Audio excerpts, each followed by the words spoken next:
Hello and welcome on the Barricades. My name is Boyan Stanislavski. I'm going to be your host today. Dr. Maria Cherna couldn't be with us, the usual co-host of the show. I'm here with our two great guests, Bozhin, Traykov, and Arto Artinian. Hello. Hello. Hi. So let's talk about Bulgaria. Let's continue discussing Bulgaria. This is very important because it's a country which is not talked much, which hasn't been talked much about recently, and the events that are unfolding in Bulgaria do deserve a lot of attention, in my opinion. And I think it's also very telling that the international media are absolutely silent about it. I mean, when you type in Bulgaria, Bulgaria protests leaked tapes or something like that in Google or any other corporate search engine, you get nothing. You get crickets. You get some small notes which only seem to be appearing on some kind of non-mainstream sort of websites, media services, and that kind of publications. So let's actually do the job that journalists should be doing, and let's focus our attention on what is going on in Bulgaria, because the situation is very tense and it seems to be getting increasingly tense by the hour. And before we start discussing, I just want to offer our viewers and listeners a short recap. So over the last 2 years, we've had 5 rounds of parliamentary elections in Bulgaria. Those parliamentary elections never resulted in any kind of decisive majority. And now the 5th round, the most recent round, which actually took place on April the 2nd, please correct me guys if I'm wrong, but I think it was April the 2nd. Yes. Right. And the situation that emerged after the votes were counted is the following. We have the old sort of status quo party that's been in power for the last nearly 15 years, called govt. It's a right-wing party led by former gangster or formers. I don't know if you can really be a former gangster, but that's the past record of the leader of that party, Boyko Borisov. He used to be a guard, a kind of bodyguard for the former dictator of Bulgaria, Todor Zhivkov. Then he, according to many stories, well-documented ones, I would say, although never prosecuted, he does have a past record as an active gangster. And this is also how he is perceived by the majority of the Bulgarian public. And against him, there were protests, social movements, and the protests were actually very, I would say, massive by Bulgarian standards. And they've lasted for a long period of time during 2020 and 2021. And finally, out of this protest movement, certain organizations emerged. They were in and out of the parliament through this period of 5 rounds of parliamentary elections. And the most esteemed, so to say, organization that did emerge out of those protests is the party led by Kirill Petkov and Asen Vasiliev. We call them in Bulgaria the Harvard brothers because they apparently have actually gone to this school, which is also very symbolic in terms of how Bulgaria is governed by Western cadres. But, we're going to talk about that a little later.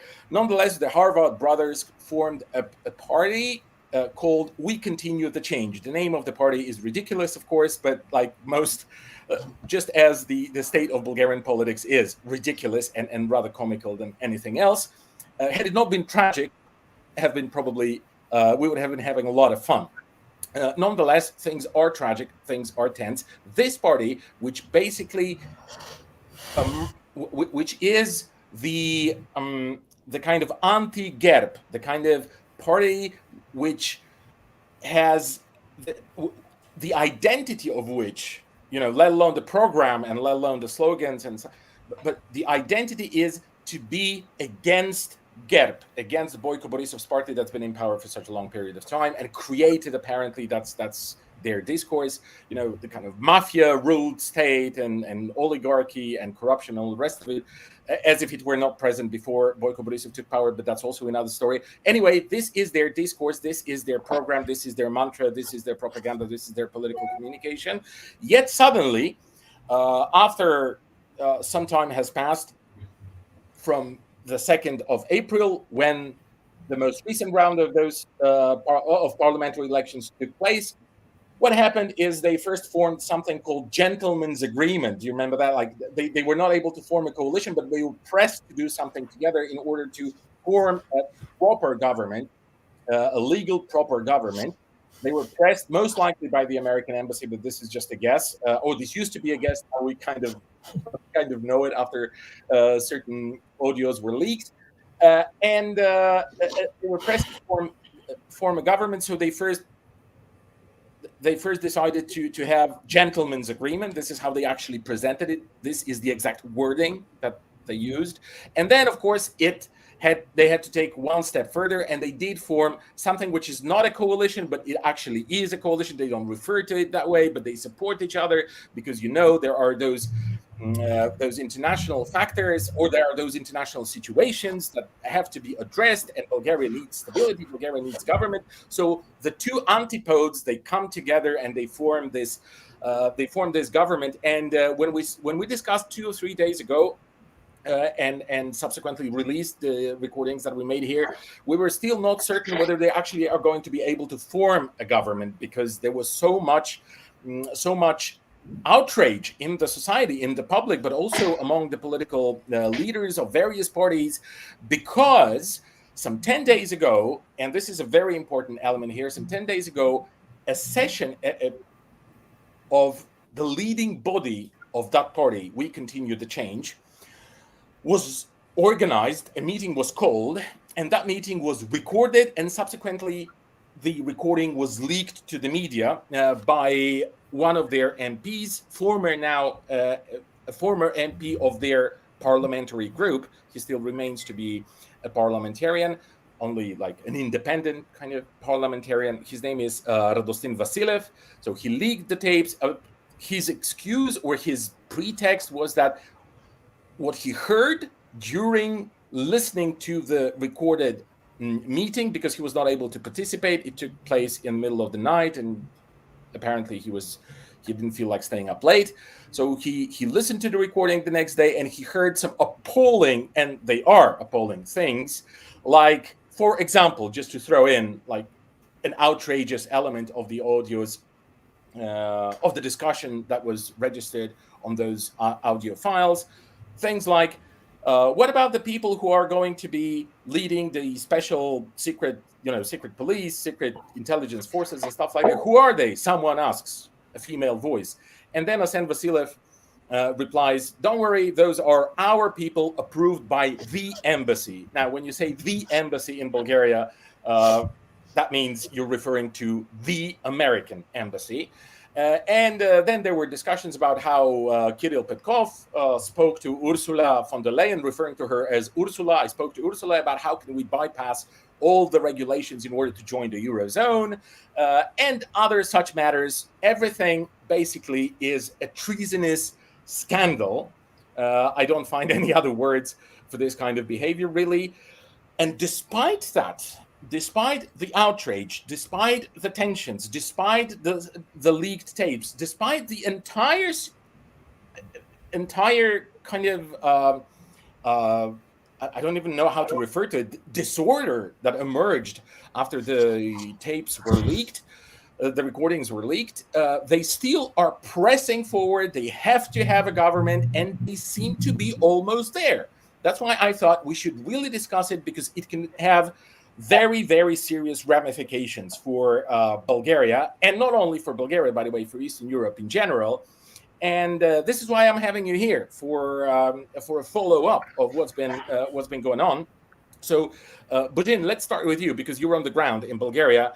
How about you just sort of, walk us through what happened over the last 24 hours with regards to the formation of the new government, who is there, and what is going to be the purpose, what is the purpose of this procedure of forming a government in this tense situation, and what do you think are going to be their first undertakings when the government is finally voted in? Well, what has actually happened in the last several days after we discussed the situation is that now there seems to be quite a stable coalition formed between the Continuing the Change party with Yes Bulgaria, which is a coalition in itself. They're now called Democratic Bulgaria, just for the record. They're now called Democratic. Oh, yes, Democratic Bulgaria. Yes, I apologize. Yes, Bulgaria is part of Democratic Bulgaria, yes. So, also GERB, which is Boyko Borisov's party, former prime minister with whom you just discussed. And now it seems that DPS, which is the Movement for Rights and Freedoms, or also known as the Turkish party in Bulgaria, is on board to support this government, which is quite astonishing because just a few days ago, after this recording was leaked to press, the leader of the Movement for Rights and Freedom, or DPS, expressed outrage at this situation, and basically his reaction would make us believe that he would not be on board for the formation of such a government. Nevertheless, it seems that now this party is on board, which gives the Continuing the Change plus Democratic Bulgaria the needed majority to pass this government. Now, whether this government will actually happen or not is about to be seen. What has happened so far is that the president had given it its approval, which he has to do by constitution. In other words, Denkov, who is the proposed prime minister, gave back the president his propositions for the ministers who could be the ministers in the government.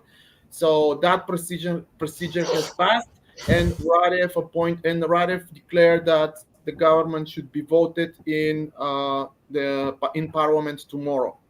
Now, in addition to that, actually parallel to that, the Revival Party, Возрождение, which we have kind of talked about several times already, has declared national protests. Yeah, just for the record, sorry for interrupting you, but for those viewers,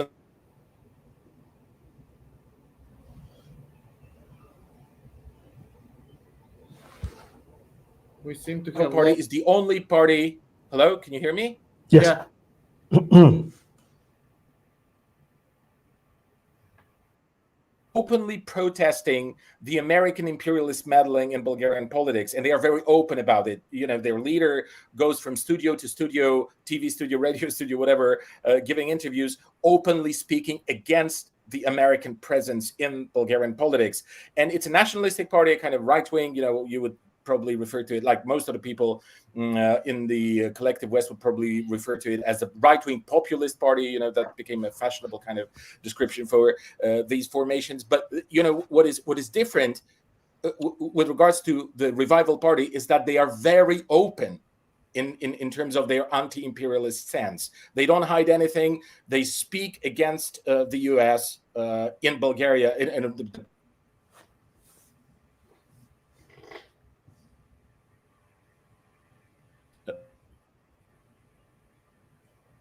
Hello? Yeah, I'm here. We're all here. Go ahead. Continue. Yes.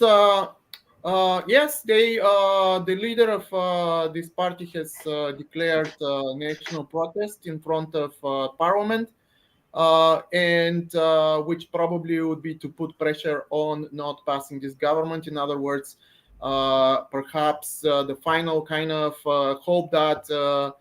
To put pressure on the deputies inside Parliament, maybe on the Movement for Rights and Freedom, because otherwise I don't see. I mean, it seems that GERB are on board, and the reason for them being on board is because of something that we have not mentioned, which is Boyko Borisov has been threatened to be ignited and prosecuted by the prosecution office of the Republic because he has been kind of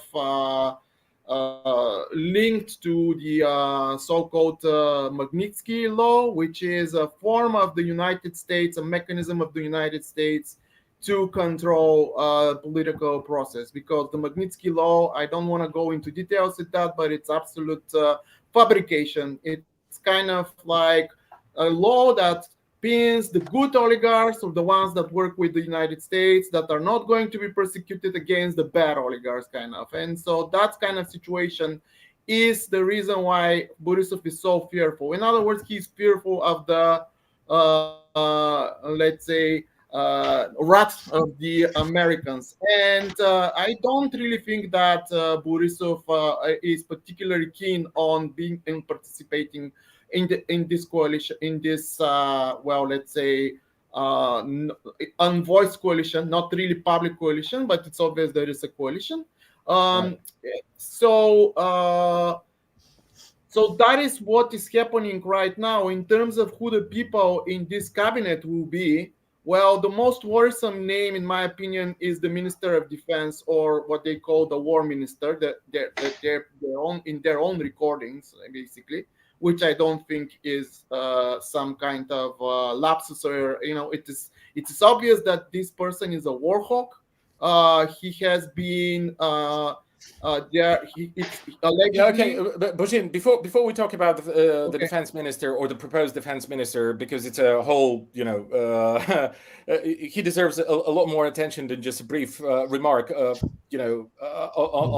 the side of our discussion here. I want to first go to Arto, and Arto, we have the strangest situation possible, I think, for liberal democracy, bourgeois democracy, like refer to it however you like, where in this kind of mechanism, within this kind of idea, within this kind of concept, we should have parties, organizations representing a part of society and discussing with other parties representing other parts of society.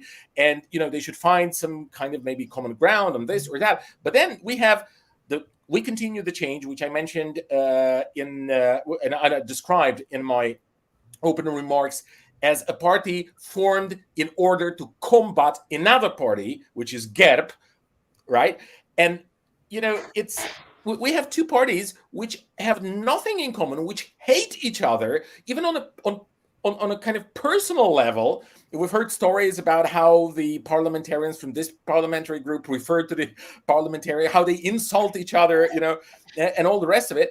They come together, right? And then we have a party that, referred to as the Turkish party in Bulgaria, which they try to present themselves as a liberal party, as a classical liberal party to the West, but it is a party closely linked to the Turkish minority in Bulgaria, and also tied at the hip with many formerly underground organizations, now big businesses in Bulgaria.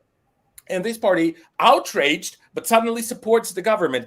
I mean, you cannot really find any other explanation than the embassy, as it was revealed during the recordings, putting so much pressure on all the political forces in Bulgaria, actually manually managing, governing the parliamentary process in Bulgaria. What's your take? It's a very good question, Boyan, because it forces us to talk about some fundamental concepts in politics. So, for example, if we interpret the situation using the ideology, meaning the way we think about politics, if we use the ideology of the European Union that's dominant in the European Union, and thus its politicians and journalists in the mainstream and etc., parliamentary democracy is defined as a situation where parliament represents different parts of society. Of course, by different parts, they don't refer different social classes, but the basic unit is the individual citizens or some vague organizations or interests, right? So the Bulgarian parliament, then, according to the European Union ideology or propaganda, is supposed to represent, or does represent, different parts of Bulgarian society and different interests, like the interests of the pro-Western leaning Bulgarians versus the pro-Russian leaning Bulgarians versus the nationalist Bulgarians, and etc. And they're supposed to have different interests and clash in parliament by debating, and the citizens, of course, can clash by voting, and their vote will be heard because it's the rule of law, right? Nobody's above the law, says Ursula von der Leyen, every other sentence she uses, and her supporters in Bulgaria. But then we hear in this recording that Ursula von der Leyen most definitely goes around the law when she promises certain things to Kirill Petkov. So I think if we listen, if we try to understand what happens in Bulgarian politics in this situation using the official ideology of liberal European politics, we arrive at completely meaningless explanations, such as how is it possible that continuing change and Yes Bulgaria, which publicly led protests, against the GER party, all of a sudden so quickly formed a coalition in such an unprincipled 180-degree turn, right? Well, I think that the better explanation is if we don't use the European Union propaganda as a way of understanding what happens in Bulgarian politics or world politics, and if we go to the officially discarded, at least on the level of the official political parties, etc., kind of Marxist approach at reading politics, which is very straightforward. We can go back to Lenin's writings if we want to be grounded in the classics or before, or we can, go to more contemporary thinkers. But in the Marxist tradition, Lenin would say, I'm using Lenin purposefully because it's bound to infuriate,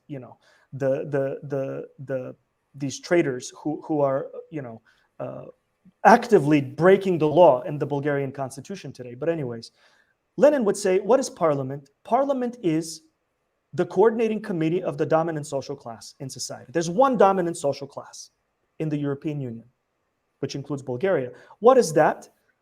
That's the class of those who own the material wealth of society as their private property. In Bulgaria, we can call them the oligarchs. We can call them, to use the more old-fashioned word, the bourgeoisie or the capitalists, the owners of material wealth as their private property. These people also own most of the tools that are used to make useful things in society as their own private property.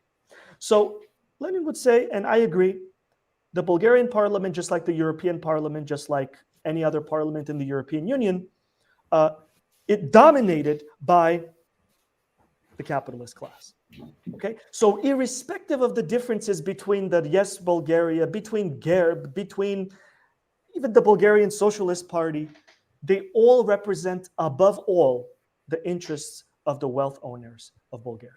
Yeah, okay, but here we have, sorry to interrupt you, but I think it's important that you sort of include that in your analysis or comment, is that, okay, of course, the Bulgarian capitalist class, they have their own interests, and that's obvious, that's based, embedded in the economy. But then we have the foreign factor here, which is something, not necessarily something new for Marxists to discover, but I think it's important to sort of stress on that it's not just their interest. And actually, things seem to be very contradictory when it comes to reading or trying to analyze the interests themselves and their actions and the actions of the American embassy. It's not, the prospects are not clear whether they're actually going to be able to realize So here we have to ask the follow question, which is, since Bulgaria is a member of the European Union, which is a political entity dominated by the interests of the most powerful parts of the European wealth-owning class, the interests of the Bulgarian oligarchs, if we want to use that word, because it's maybe clearer to our listeners, the interests of the Bulgarian oligarchs are always secondary or in a dependent position to the interests of the European oligarchs living in Western Europe, i.e. the more wealthier oligarchs, which are in turn in secondary position to the oligarchs in the United States as the dominant capitalist country in the world, imperialist country in the world.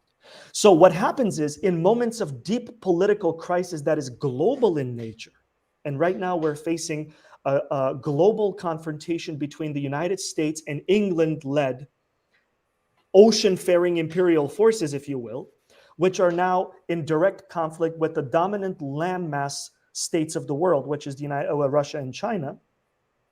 All of a sudden, the interests and the political priorities of that social class immediately become activated as the priorities of the Bulgarian oligarchs as well. So I think this is what we're witnessing. Until 3 months ago, or 12 months ago, 14 months ago, when the war between NATO and Russia was starting, or just about to start, yes, we can have intra-Bulgarian oligarchic politics in the Bulgarian parliament between the GERB formation and the anti-GERB formations, right? But the moment we're on the verge of World War III, if some people have called it, a global conflict initiated by the most powerful capitalist class in the world, that capitalist class immediately sends signal to all of its subservient, politically and economically subservient local oligarchs and says, now you need to listen to us because we need to use your territory in order to achieve our political goals. And I think this is what's happening right now. And this is why almost by magic, within 48 hours, or whatever you want to call it, the Bulgarian oligarchs, which are represented in parliament through their political parties, which includes GERB, Bulgarian Socialist Party in its current formation, DPS, Continuing Change, and Yes, Bulgaria, all of these parties receive a command, a political command, which they must obey because the Bulgarian oligarchic class cannot have access to Western financial markets without the blessing of their senior partners. And thus, all of the seemingly ideological and political differences between GERB and Continuing Change and whatever all of a sudden disappear. They become secondary. And now they're happily forming a coalition in record time while breaking the law. And after having committed obvious treason. I mean, we're talking about a major crime against the Republic, which is written in the Constitution, which is written which is part of the criminal code.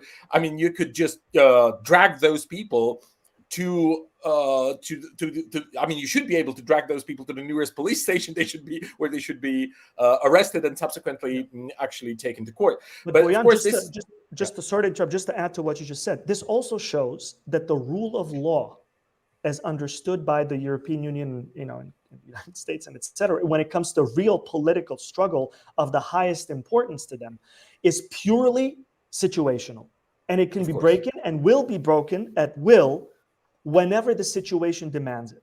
And I think that's something important to keep in mind as we think about the rule of the law.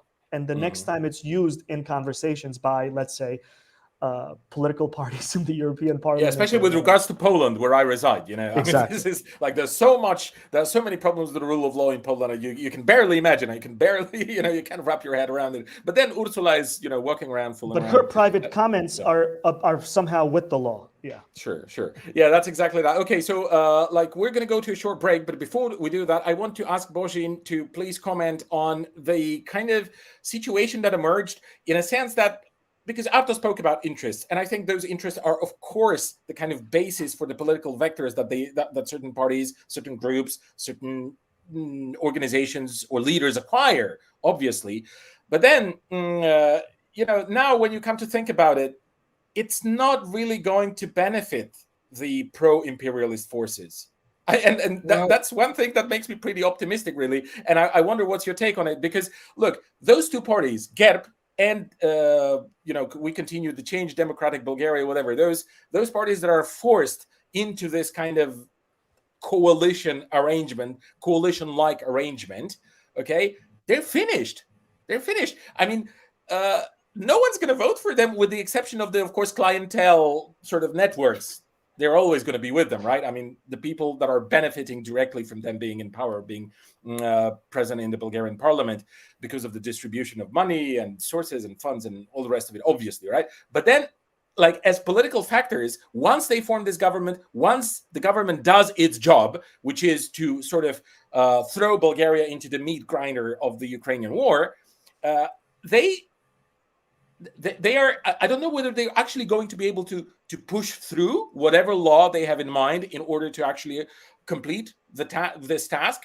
Then they're going to mobilize the Bulgarian public against this. And the Bulgarian public has been very silent and very kind of patient, okay, with American imperialism and with the Westerners ripping off Bulgaria in various ways. And that was a huge benefit for the Westerners. Now this benefit is going to be gone. Because let alone Vozrajdan, let alone this revival party, I mean, things are boiling in Bulgaria already. and you don't know what's going to come out of it.